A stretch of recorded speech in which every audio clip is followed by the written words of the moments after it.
She couldn't scream. That is the part that will stay with you long after this story is over. The fact that when Elizabeth saw what she saw, her throat had absolutely nothing to offer that boy. No warning, no cry, nothing. Just her hands and whatever seconds she had left. She moved 4 steps across the stone terrace, arms already open, and she pulled 6-year-old Luca d'Abrazo into her chest and drove them both to the ground just as the crystal centerpiece directly above where he had been sitting exploded into the warm afternoon air. The birthday celebration of the most feared man in the region came apart in seconds. Guests hit the floor, security flooded the terrace, weapons drawn, voices crashing over each other, 12 trained men suddenly moving in every direction and effectively covering none of them. Alessandro d'Abrazo had spent a fortune building a protection apparatus that could respond to anything, and right now every piece of it was spinning in blind, frantic circles across the broken glass and the overturned chairs. Under the table, Luca was shaking against her chest. Elizabeth pulled back just far enough to see his face, this boy she had rocked through nightmares, whose scraped knees she had cleaned, whose small hand had learned to find hers in the dark without even thinking about it, and she raised both hands between them in the cramped, shadowed space and began to move her fingers in the quiet alphabet that only the 2 of them had ever shared. "We are ghosts today, baby. Ghosts don't make a sound." Now you need to understand something about Elizabeth before this story goes any further, because it is the very thing that made everything that followed possible. She had been deaf from birth, and the world had spent her entire life treating that like a deficiency. What the world did not understand is that when the brain is denied one sense from the very beginning, it does not leave that space hollow. It fills it. The remaining senses quietly expand into that silence and grow sharper in ways that most people will never experience. It is not a superpower, it is simply what the human brain does when it is asked to navigate the world with one less tool. A deaf person learns to read a room the way you read a face, completely, instinctively, all at once. Elizabeth had not needed to hear the threat that afternoon. She had watched the garden birds rise out of the hedgerows 20 minutes before the first shot, lifting in that sudden, unanimous way that living things do when something that does not belong has entered their space. She had noticed the man near the east hedge who wore a groundskeeper's clothes but had not once looked at the ground. She had caught the shadow that crossed the upper guest window, the one that had been sealed since morning, and without a word to a single soul, she had quietly shifted Luca's chair 3 inches to the left. Nobody had asked her what she saw. Nobody had ever thought to ask. She was the quiet one, the woman in the grey uniform who moved through the d'Abrazo estate, just below the level of anyone's attention. The person Alessandro's head of security passed in the corridor the way you pass a coat rack, present, functional, and entirely unremarkable. And now the coat rack was the only one with a plan. But here is where this story gets complicated. Because the men who came to this estate that afternoon were not amateurs who fired one shot and scattered. They were organised, they were inside the property, and at least one person who sat at Alessandro d'Abrazo's own table had helped them get there. Elizabeth knew the house, but so did they. And she was alone in it, in complete silence, with a terrified child and no way to call for help, while somewhere in the corridors above her, the hunters were already moving. How does a woman with no voice, no weapon, and no backup navigate a house full of killers and bring a child out the other side? Stay with this story because the answer is in her hands. Please hit the like button right now and subscribe to support this channel. It takes only a moment. Tell us where in the world you are watching from. We would love to hear from you. Now let's get back to Elizabeth. Elizabeth had known something was wrong since 6 o'clock that morning. She could not have explained it to anyone even if she had possessed the words to try. It was not a single thing she had seen or a specific detail that had snagged her attention. It was more like the feeling of a room that has been rearranged in the night, everything still in its place, and yet the whole shape of it slightly, undeniably off. She had woken early, the way she always did, dressed in the grey uniform that the household staff wore, and made her way down to the kitchen before the rest of the estate had stirred. Luca's birthday breakfast was her responsibility, and she took that seriously. Soft eggs, the toast cut into the small triangles he preferred, and the single birthday candle she had kept in her apron pocket since the previous week because she knew, without anyone telling her, that someone else would forget it. Someone always forgot something when Alessandro de Bruzzo was throwing a party. The preparations for the afternoon's gala had been running for 3 days. Catering staff she had never seen before moved through the kitchen in efficient clusters. Florists arrived before sunrise with crates of white blooms. A security briefing was held in the East Corridor at 7, attended by men in dark suits who spoke in low, clipped sentences and did not make eye contact with the household staff. Elizabeth passed through all of it the way she always did, unnoticed, observant, and quietly cataloguing everything. It was the catering van that first unsettled her. It was parked along the service road on the northern side of the property, which was normal enough, but it had been there since the previous evening, and by 8 that morning not a single person had unloaded anything from it. She had watched it from the upstairs hallway window for 20 minutes. The engine was cold, the rear doors had not been opened, and the 2 men sitting in the front had not once checked their phones, which in Elizabeth's experience was something that people who were simply waiting never managed to avoid. She filed it away and said nothing, because she had no voice to say anything with, and because in 3 years at the de Bruzzo estate, she had learned that the observations of the quiet woman in the grey uniform were not something anyone considered worth their time. By 2 in the afternoon the terrace was full. Luca sat at the head of the children's table in a white shirt that he had already managed to crease, surrounded by the sons and daughters of men whose names carried weight in rooms that ordinary people never entered. He was laughing at something, his whole face in it, the way only a 6-year-old's face can be, entirely unguarded and entirely unaware. Elizabeth stood near the dessert table and watched him with the particular quality of attention that had become, over 3 years, something very close to love. Then she looked toward the east hedge. Every bird was gone. The hedgerow that ran the full length of the eastern wall, the old, dense growth that was never once quiet on a warm afternoon, sat completely and unnaturally still. No movement, no flutter, nothing, just a long green silence where there should have been life. Elizabeth's eyes moved immediately and deliberately across the garden. She found the man near the gate who had not moved in 40 minutes. She found the sealed guest window with the shadow behind it. And then she found the thin thread of rose-coloured light that was climbing with slow, patient certainty up toward the collar of a little boy in a white shirt who was still laughing and had absolutely no idea. Her body made the decision. Her mind was still catching up when her arms were already around him. They moved through the chaos, the way water moves through a breaking dam, not against it, but with it, finding the gaps. When the second shot tore through the terrace awning and the screaming reached its peak, Elizabeth pulled Luca from beneath the table and kept him low and close against her side, his face pressed into the grey fabric of her uniform so he could not see what was happening around them. She did not run.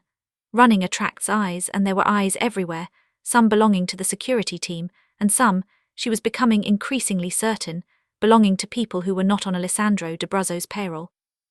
She walked, quickly, deliberately, and close to the wall. Through the side entrance off the terrace, down the narrow service corridor that the catering staff used, and that the security team's cameras covered poorly, she had noticed that gap 3 months ago and had never imagined she would one day be grateful for it. Through the main hallway junction, where 2 guards were moving fast toward the garden with their weapons already out, and their attention entirely elsewhere. Past the carved oak staircase, past the portrait of Alessandro's father that always watched the corridor with that particular expression of cold authority, and into the coat closet at the far end of the west wing, where she pulled the door shut behind them and pressed her back against it, and held it closed with the full weight of her body. The darkness was immediate and total. Luca was shaking so hard she could feel it against her ribs. His small fingers had gathered a fistful of her uniform at the waist, and were holding on with the kind of desperate, wordless grip that needs no language to understand.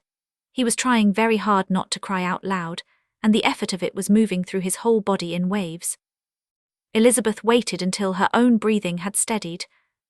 Then she reached into the darkness and found his face with both hands, the way she had done 100 times before, when nightmares had pulled him out of sleep, and she had sat on the edge of his bed in the dark until the fear passed. Her thumbs moved gently across his cheekbones. She felt the wetness there. She felt the small, desperate hitches of breath against her palms. She kept her hands against his face until she felt him begin to still.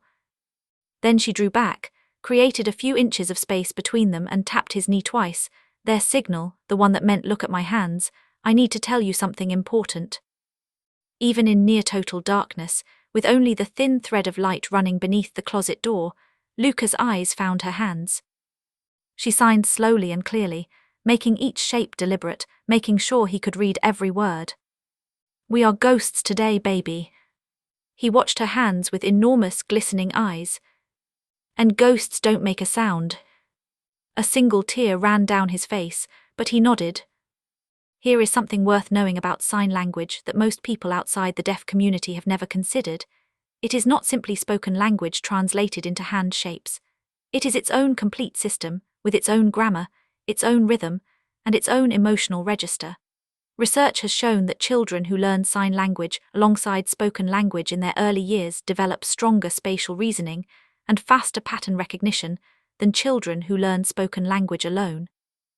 Luca D'Abrazo, heir to one of the most feared names in the country, had been quietly receiving one of the most cognitively enriching educations available, delivered in secret, in stolen moments, by the woman his father had never once thought to notice.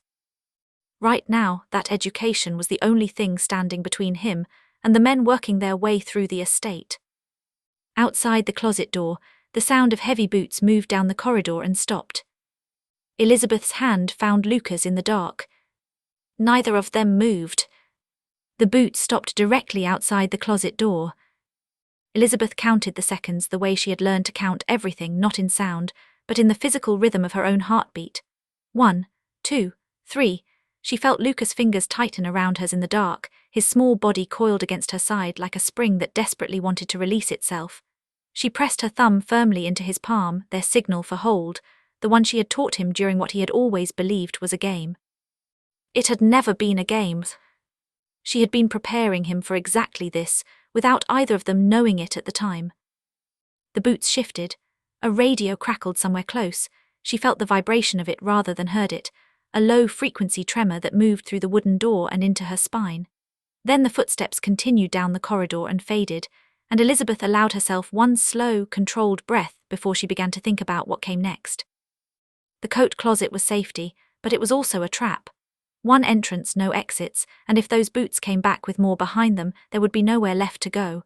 She needed to move, and she needed to do it before the hunters finished their sweep of the east wing and doubled back. She eased the closet door open by a single inch and looked out. The corridor was empty. But empty corridors in a house under siege mean very little, and Elizabeth knew that better than anyone in that estate. She did not step out immediately. Instead she looked, and she used the thing that had quietly, reliably served her in every difficult moment of her life at the D'Abrazo household. The floors.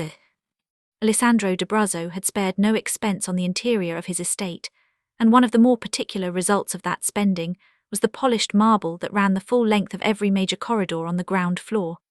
It was the kind of surface that the household staff complained about endlessly, because it showed every scuff and every footprint, and that the security team had never once thought to consider as anything beyond an aesthetic choice. Elizabeth had understood its value from her first week in the house. Polished marble reflects, not perfectly, not like a mirror, but well enough that if you kept your eyes low and you knew the angles, you could see the shape of what was coming around a corner before it arrived. You could watch a doorway from 20 feet away without ever looking directly at it. You could navigate a corridor and never once expose yourself to what might be waiting at the end of it.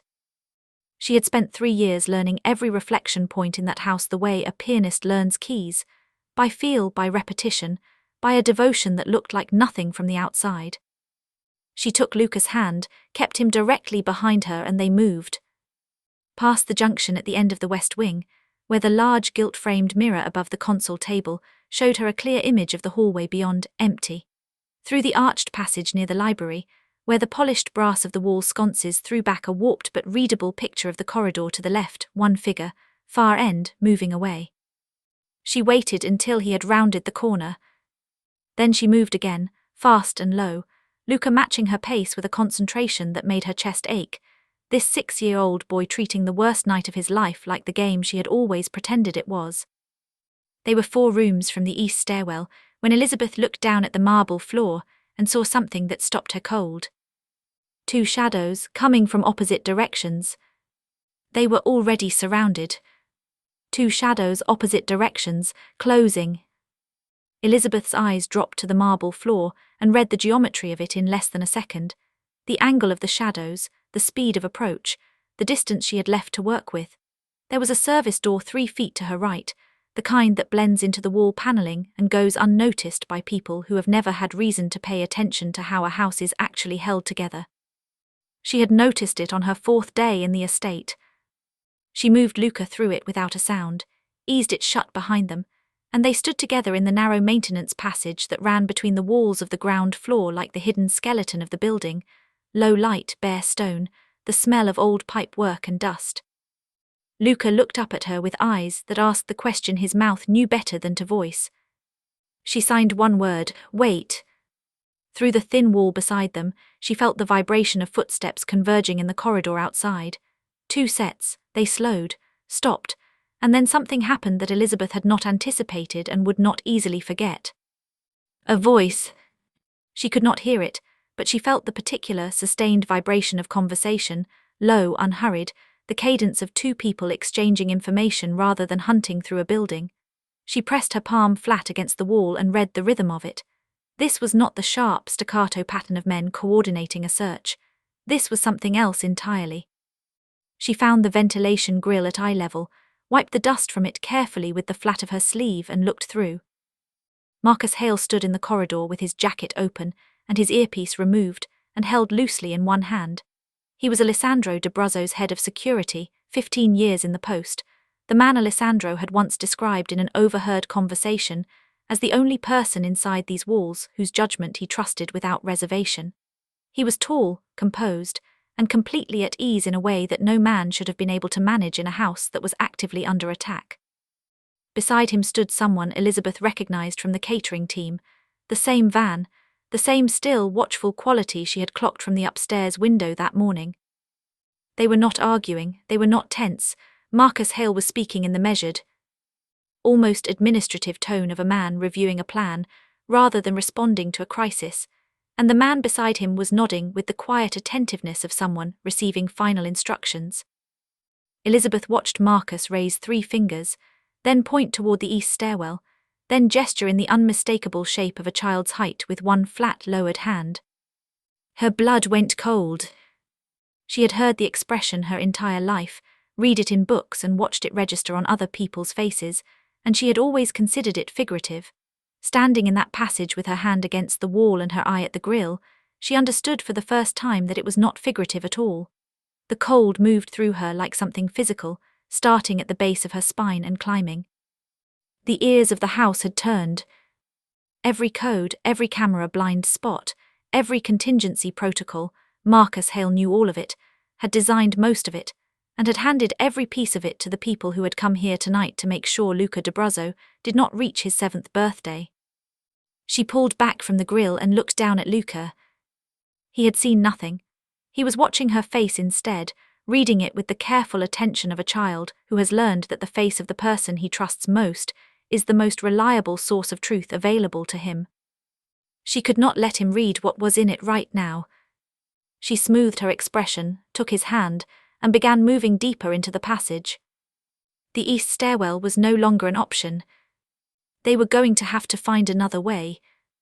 The maintenance passage ran deeper than Elizabeth had ever needed to go before. She had mapped it in theory, traced its path on the estate blueprint she had studied in the housekeeper's office during her first month, back when learning the bones of the building had felt like nothing more than professional thoroughness. Now that theoretical knowledge was the only geography she had, and she followed it through the narrow dark with one hand trailing the wall and the other holding Lucas, counting turns, counting doors, counting the distance between here and anywhere safe. Behind them, through the walls, the estate continued to fracture. She could feel it in the vibrations beneath her feet, the heavy, purposeful movement of multiple people working through the building in a coordinated pattern, not the frantic scramble of the security team from the terrace. This was different. This was methodical, and it was getting closer. They needed to reach the North Corridor junction, where the passage opened into the underside of the grand staircase. From there, the iron vault, the reinforced safe room that Alessandro had built into the foundation of the estate, and that only 4 people in the household knew existed, was 60 feet and 1 locked door away. Elizabeth had memorized the code 3 months ago by watching Alessandro's head of household enter it from across the room. She had not known at the time why she memorized it.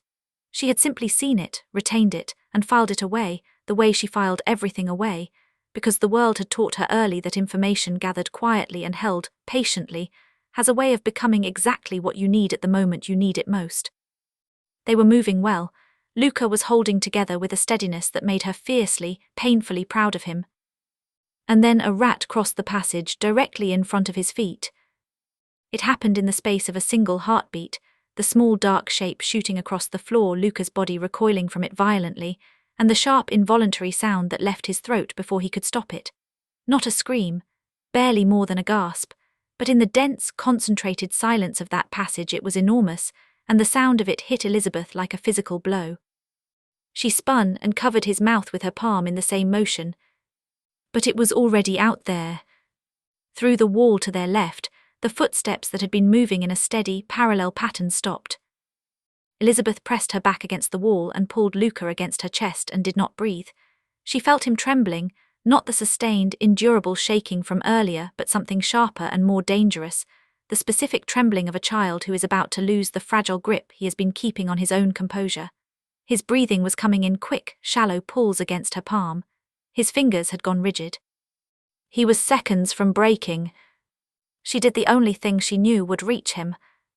She found his free hand in the dark, turned it palm upward, and placed it flat against the left side of her own chest, directly over her heart. Then she held it there, pressed firmly, and began breathing slowly and deliberately, deep in, long out, letting him feel the steady, unhurried rhythm of it against his fingers. It was something she had discovered entirely by accident 18 months earlier, during a thunderstorm that had convinced him the sky was ending. She had run out of signed words that night, and so she had simply taken his hand and held it to her heartbeat, and something in that specific, unambiguous physical fact, "I am here, I am calm, I am not afraid," had reached him in a place that language in any form could not. It reached him now. She felt his breathing begin to slow beneath her palm. The trembling softened. His fingers, pressed against her sternum, gradually uncurled. On the other side of the wall, the footsteps held for 6 long seconds. Then they moved on. Luca lifted his face to hers in the dark, and she could just make out the shape of his expression, sheepish, sorry, and very young. She signed one word against his chest, where no light was needed to feel it. Brave. The passage ended in a rusted access panel that opened into the underside of the grand staircase. Elizabeth pressed her ear, out of habit more than function, against the panel before she touched it, then pressed her palm flat and held it there, reading the vibrations on the other side. Nothing immediate. She worked the latch with both hands, eased the panel outward by inches, and checked the space beyond before she let Luca through. The underside of the staircase was dim and cluttered with the particular organized chaos of a house mid-celebration, stacked chairs, folded linen, the equipment of a party that had not anticipated needing a second act. They moved through it quickly and emerged into the north corridor at the far end, staying low, staying close to the wall. That was when Elizabeth heard it. Not heard, felt. The specific bone-deep vibration of a voice she had learned to recognize by frequency alone in 3 years of watching Marcus Hale run security briefings from across silent rooms. It was coming from somewhere above them, the East Landing. Calm, measured, deliberate, the voice of a man who was not reacting to a crisis, but managing one he had personally designed. She did not stop moving, but she felt the knowledge of it settle into her chest like a stone dropping into still water. He was directing them. Right now, from somewhere above her head, the man who knew every corridor and every camera and every contingency in this building was actively narrowing the net around them. They had minutes at best. She pushed the pace and they covered the length of the north corridor in a controlled, urgent movement, and then she saw the gate and her stomach dropped. The reinforced steel partition had come down across the corridor, sealing the final 12 feet between them and the vault door with a wall of cold, immovable bars. Elizabeth wrapped her hands around them and looked through at the vault door on the other side, and felt something she could not afford to feel right now, so she set it aside and looked down at Luca instead. He was already studying the gap at the bottom of the gate, with the focused, calculating expression of a boy who had grown up watching adults solve problems, and had quietly decided he was capable of the same. He looked up at her, his face asked. She signed, "You are the bravest person in this house tonight. 60 more seconds of brave, that is all I need."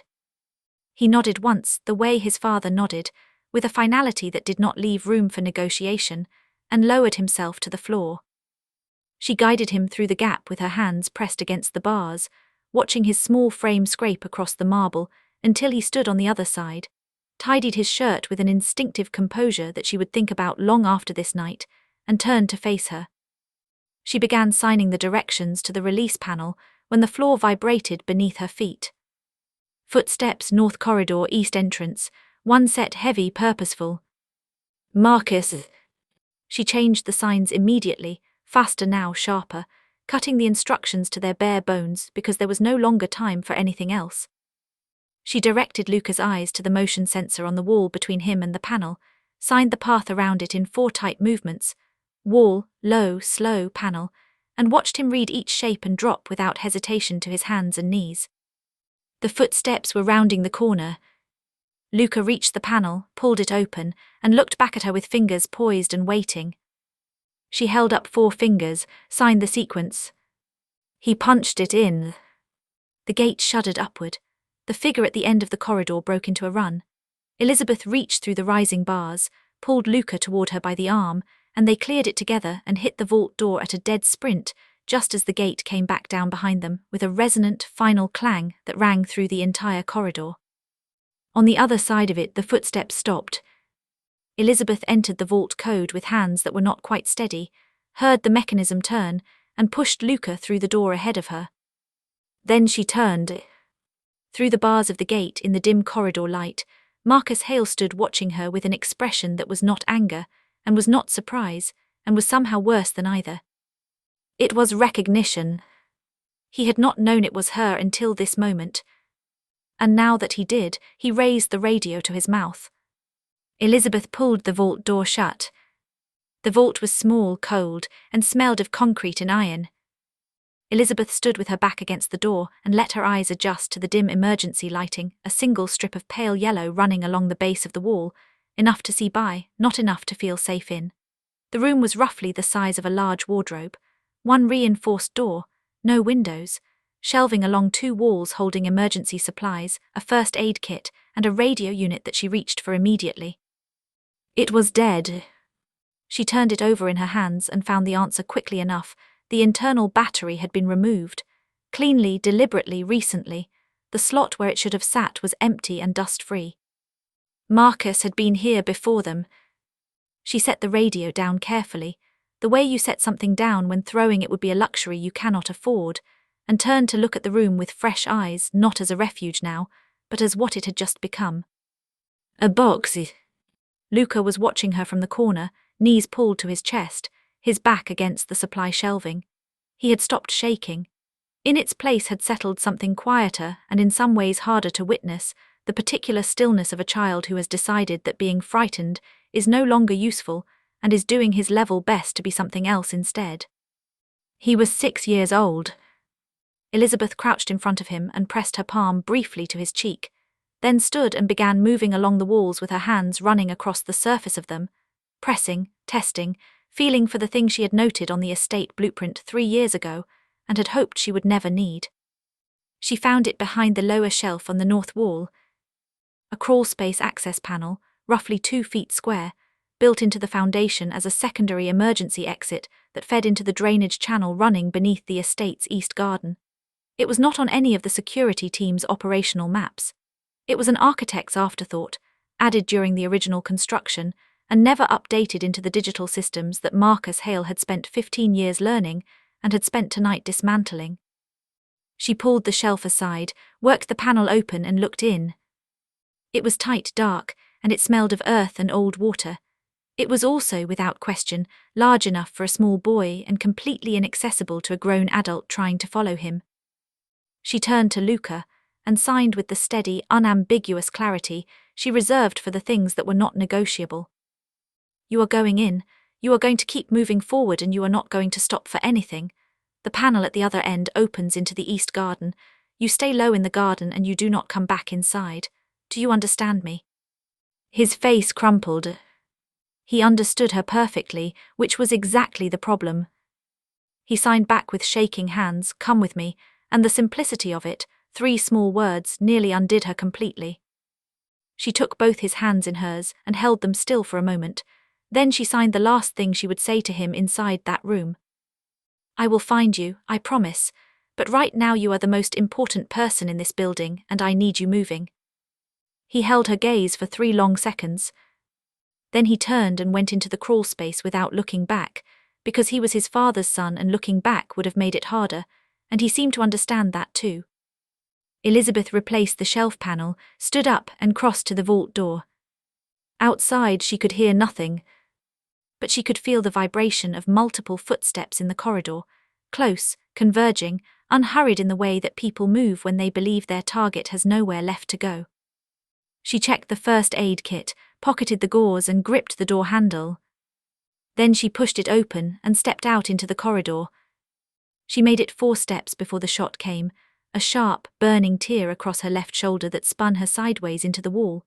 She caught herself, pushed off, and ran in the opposite direction from the crawl space, drawing every set of eyes and every raised weapon in that corridor after her.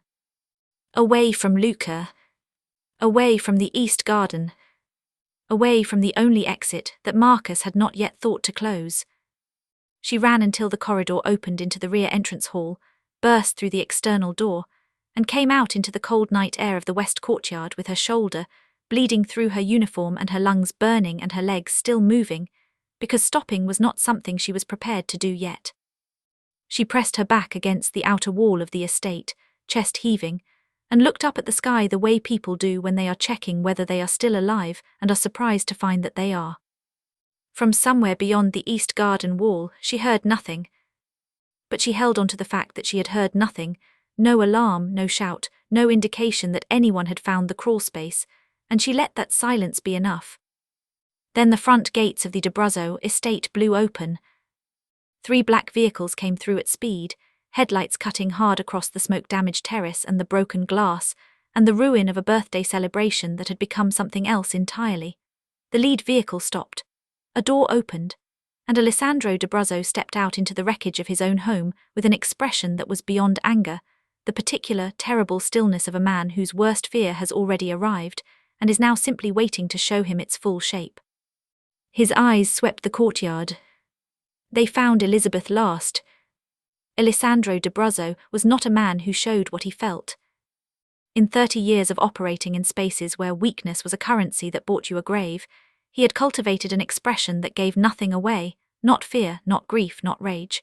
The people who worked for him had learned to read the temperature of his mood through secondary signs, the set of his jaw, the pace of his walk. The particular quality of his silence in the moments before a decision was made that someone else would spend a long time regretting. Right now, every one of those secondary signs was running at the highest register Elizabeth had ever seen on a human face. He crossed the courtyard toward her in measured strides, taking in the damage as he moved, the blown-out windows of the east wing, the overturned furniture still visible through the terrace doors, the security team that had been reduced from a coordinated unit to scattered, sheepish clusters of men who could not quite bring themselves to meet his eye. His gaze moved across all of it with the systematic thoroughness of a man calculating not just what had happened, but what it had cost, and who was going to answer for it. He stopped 3 feet from Elizabeth. She stood against the wall with her shoulder wound, dressed in the gauze she had pocketed from the vault's first aid kit, a field dressing that was already darkening through, but had held well enough. She was still in her grey uniform. Her hair had come completely loose. She had a cut above her left eye from the corridor wall that she had not noticed until the cold air found it. She met his gaze directly and did not look away. Alessandro looked at her, really looked at her, with the focused, penetrating attention he usually reserved for men sitting across tables from him in difficult conversations, and then he looked past her at the estate, and something moved briefly across his face that was not anger and was not calculation. It was the expression of a man beginning to understand the shape of something he had gotten profoundly wrong. He opened his mouth, and from across the courtyard, from the direction of the East Garden, came the sound of a small figure pushing through the gap in the hedge with dirt on his knees and his birthday shirt untucked, and his face carrying the particular exhausted relief of someone who has done an extraordinarily hard thing and made it to the other side. Luca de Brazzo walked across the courtyard with unsteady but determined legs, and every head turned. Alessandro de Brazzo, the man who had built a name that made other powerful men choose their words carefully, crossed the distance to his son in 4 strides, and dropped to his knees on the cold stone, and pulled the boy against his chest with both arms, and whatever sound came out of him in that moment was not something that belonged to the public version of who he was. It belonged to a father. Luca let himself be held for a long moment. Then he pulled back, took his father's face in both small hands the way Elizabeth had held his face in the dark, and turned it, physically, deliberately, with a 6-year-old's complete lack of ceremony, until Alessandro was looking directly across the courtyard at the woman in the grey uniform standing against the wall. Then Luca raised one hand and pointed, not with the vague, general gesture of a child indicating a direction, with the precise, unambiguous conviction of someone making sure that credit lands exactly where it belongs and nowhere else. Alessandro looked at his son's face, then he looked across the courtyard at Elizabeth. Then he did something that the men standing around him had never once seen him do in 15 years. He stood up slowly, straightened to his full height and lowered his head. Not a nod, not an acknowledgement. A bow. The courtyard was absolutely silent. Elizabeth looked at the most feared man in the region, standing in the ruins of his own estate with his head lowered in her direction, and she felt something shift in the architecture of everything she had believed about her own place in the world. She had spent her entire life being looked past. Tonight, for the first time, someone had looked directly at her and seen exactly what was there. 3 things happened in the weeks that followed that night, and the order in which they happened matters. The first was that Marcus Hale was found. The second was that the men who had come to the de Brazzo estate were traced back to a rival family who had calculated, with considerable confidence, that Alessandro's security infrastructure was impenetrable, and therefore his blind spots would never be examined. They had been right about the infrastructure. They had been catastrophically wrong about the blind spots. The third thing that happened was that Alessandro de Brazzo sat down with his head of household, his remaining security team, and a deaf language specialist he had flown in from the city, and he rebuilt the entire protection protocol of his operation from the ground up. He did not announce it. He did not make a speech about what the night had taught him. He simply began, with the quiet, methodical energy of a man who had identified an error in his thinking and was correcting it without drama, because that is what serious people do when they discover they have been wrong about something important. The new protocol had a name within the household, though it was never written down anywhere or committed to any document that could be found or read or handed to the wrong person. They called it the Silent Code. Every member of the de Brazzo security team spent 40 hours in the first month learning the fundamentals of sign language, not the conversational basics that most people pick up in a weekend and promptly forget, but the deep, functional fluency that allows 2 people to exchange complex, precise information across a crowded room without producing a single sound that the wrong ears can intercept. They learned to read environmental signals. They learned to watch a space rather than just monitor it, to notice what was absent as readily as what was present. They learned that silence is not a deficit. It is, in the right hands, the most controlled and unreadable form of communication available. The man who had believed his operation was protected by noise, by radio chatter and headset frequencies, and the loud, confident infrastructure of conventional security, had quietly become the most difficult organization in the region to infiltrate, for a reason that none of his rivals would have thought to anticipate. His people had learned to see, and none of it, not one piece of it, would have existed without the woman in the grey uniform that nobody had ever thought to watch. 6 months after the night of Luca's birthday, the de Brazzo household gathered for its first formal dinner since the attack. The long table in the main dining room was set the way it always had been: candles, crystal, the heavy silverware that had been in the family for 2 generations. Alessandro sat at the head. Luca sat to his right, in the chair that had always been his, wearing a clean shirt that he had already begun to crease. To Alessandro's left sat a chair that had not previously been occupied at that table by anyone who was not family or a man of equivalent standing. Elizabeth sat in it.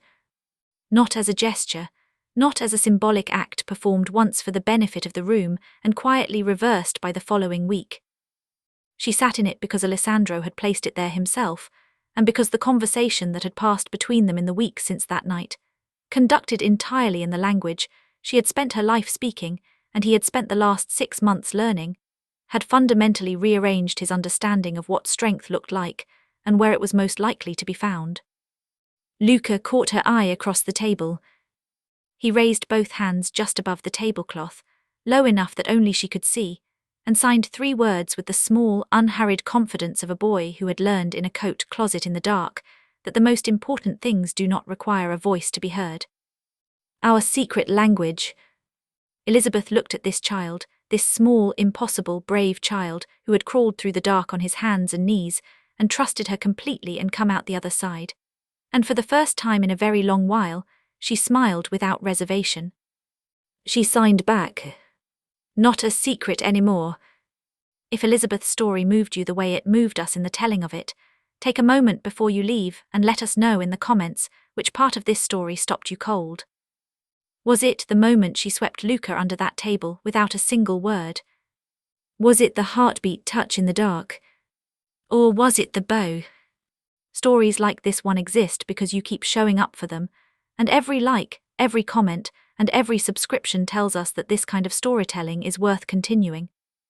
So if you believe that the quietest person in the room is often the most powerful, hit that like button and let the world know it too.